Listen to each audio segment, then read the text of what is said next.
We used to make something called Danish braids when I was growing up. Today I'm gonna make that because it's really good. Now I have no idea if they make this in Denmark or not, or if that's where the name came from, but I do know that the Amish make it a lot.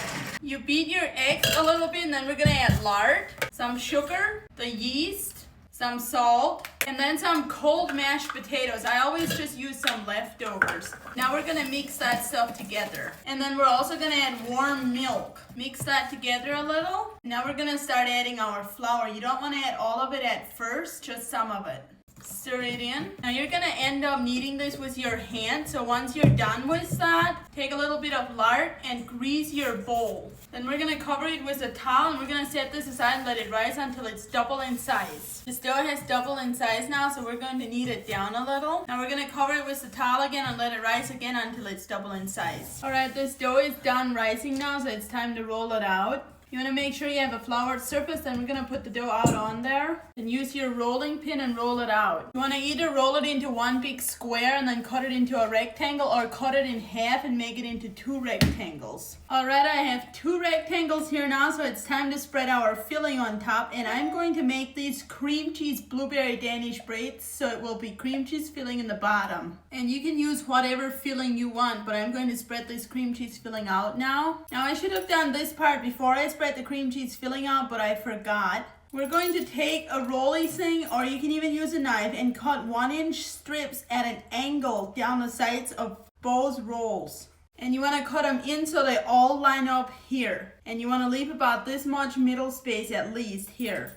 Now once you have all of them sliced, you should have a middle area, and you should wait to put any filling on until you have it sliced so it's not as messy, but we're not going to put blueberry filling on top of the cream cheese filling in the middle here. Once you have all the filling spread out, it's time to start braiding. You take your pieces and you just kind of fold them over so it makes like a braided pattern. This thing is braided now, so I'm going to use this cutting board that's flexible, and I'm going to slide it under here to transfer it to my baking sheet. Well, I got them both on, although it was a little messy because I think I have plenty of filling in them, but we're going to let these rise now before we bake them. These are done rising now, so we're going to pop them in the oven and bake them. Alright, I just pulled these out of the oven, so now we're going to let them cool down a little. And now while those are cooling off, I'm going to make a glaze, and I'm not following a specific recipe for this. I'm just going to mix together some powdered sugar with a little bit of salt, some vanilla, and then add water till it's the right consistency. These are slightly warm still, so now we're gonna put our glaze on top. Okay, they're glazed, and I'm not gonna wait until the glaze is dry to taste them because I can't wait that long. This is what it looks like. This is the end.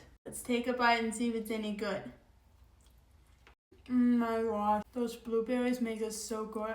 I have not had this since before I left the Amish, and Mom made them the last time I had them. They are so delicious, and you can put any filling in that you want. If you're from Denmark or know any of the Danish cultures or whatever, let me know if this is an actual Danish dessert or if we just call it that. And if you want this full recipe, it's in my Amish cookbook under Danish braid, and the cookbook is available on the website link in my profile. Enjoy!